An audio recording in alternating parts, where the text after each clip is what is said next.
Hi everyone, today we will talk about how to solve a messenger unexpected error. To know how to fix or how to solve messenger unexpected error, you should just go to settings like this. You will click. After that, in this page, you will go to apps, default apps, app settings. When you will see this list, you will go down to find the application of messenger and you will enter.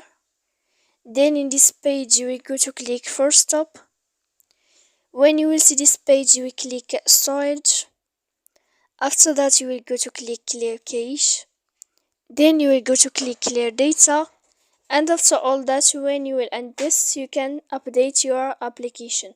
So please don't forget to support us by like and subscribe.